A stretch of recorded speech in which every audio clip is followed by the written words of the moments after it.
Hi everyone, hope you're well out there in community pharmacy land this week. Just a quick update today, and I say that because I'm renowned for my quick updates, you'll say. But I think last week Harry clearly touched a nerve with his video and main theme, which was around test and protect, and the scheme that's now in place and is central, I suppose, to Scotland being able to ease out of lockdown as we work together as a society to reduce the risk and incidence of COVID-19. So I think I'm just going to focus on that again because we've had some interesting good practice that's been shared by some of the network that we can maybe hopefully share wider to get you to consider how to think about it in the context of your own pharmacy operations.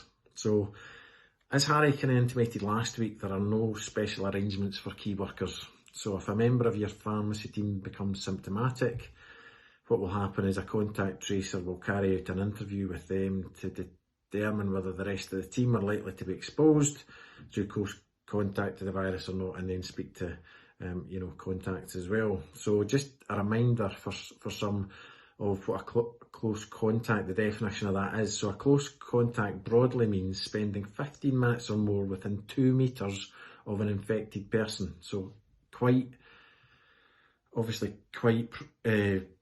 regularly in pharmacies and most premises that is going to happen, that you'll be within 2 metres of your colleagues for more than 15 minutes.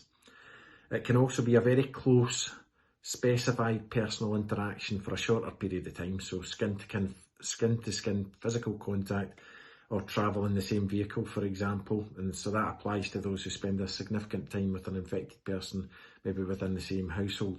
Now, we're obviously not generally doing face-to-face, skin-to-skin procedures, so if an infected patient comes in, it's very unlikely that they'll maybe be in your pharmacy and within 2 metres of you for 15 minutes. So it's probably more about your pharmacy operation here that you really need to consider, although of course you've got all the other safeguards in place for social distancing, screens, etc. for the general public and yourself as well.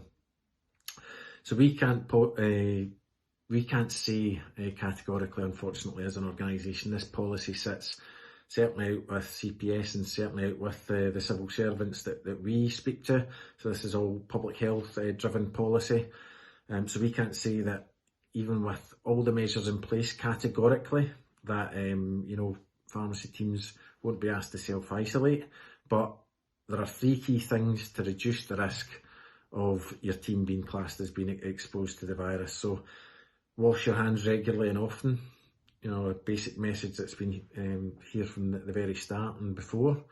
Wear the PPE, that's the fluid resistant surgical masks that have been provided, and we're in a fortunate position that National Procurement are providing these to pharmacies in Scotland. So it is important that you wear these masks as provided. And by the way, I know how uncomfortable they are. I'm going into a shift tomorrow. I was working last Saturday. And the back of the ears do become, and I've got relatively big ears, but the back of the ears do become uncomfortable. So I'm going to try something different in terms of tying it maybe a bit further back. For example, maybe using a crocodile clip or something. I'll give it a go, I'll let you know how I get on with that. But yeah, I do know that they're uncomfortable. It can be quite restrictive. So it's not the most pleasant thing to wear, get that, but it's really important for you guys to be wearing it for the safety of yourself and the safety of for others and your colleagues in the team.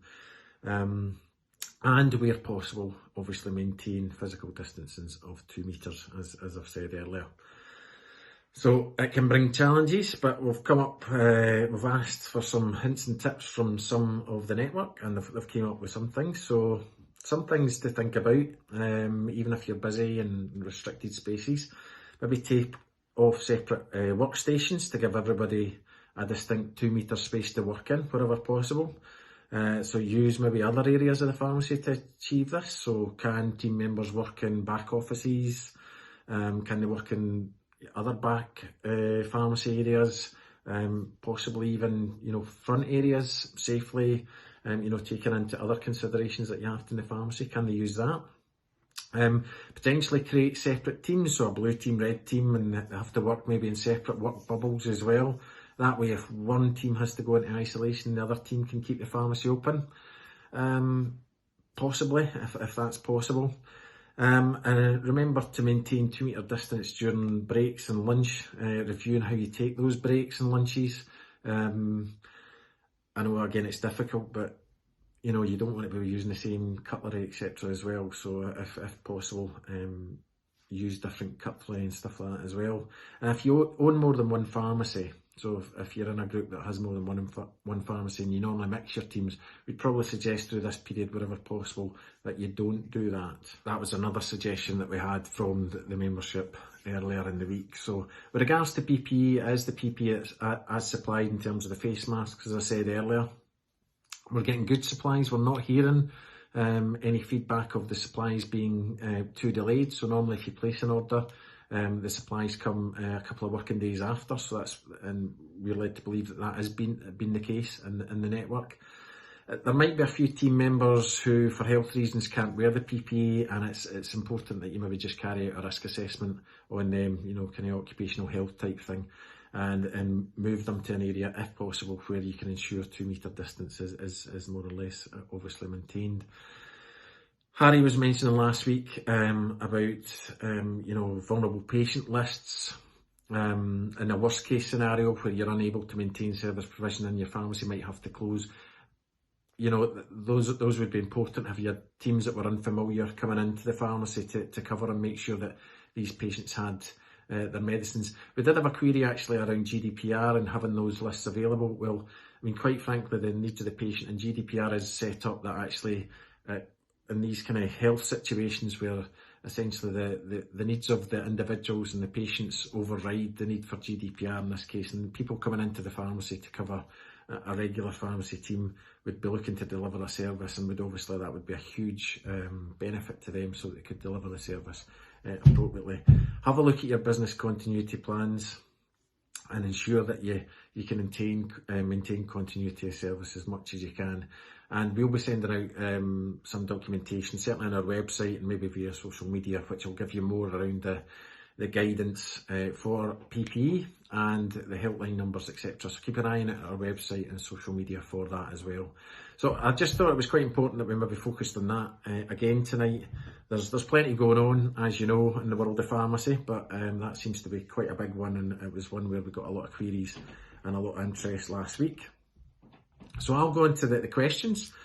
So Harry left you, and it was a James Bond question. So as a bit of a film buff, I do like my James Bond films. So in which James Bond film did Bond drive a Triumph Stag? And that, I suppose Harry likes Bond and he likes cars as well, so that covered two for him possibly. It was Sean Connery in Diamonds Are Forever. So yeah, a classic Bond movie. And I've got one from our CPS team quiz, which happened last Friday. I'll not tell you who won because it's all about the taking part, in my view. But one question that was asked was, in which year was Channel 5 launched? In which year was Channel 5 launched? So that's me this week. And thanks for watching, thanks for listening. And everybody just take care out there, and see you again soon. Thanks, bye.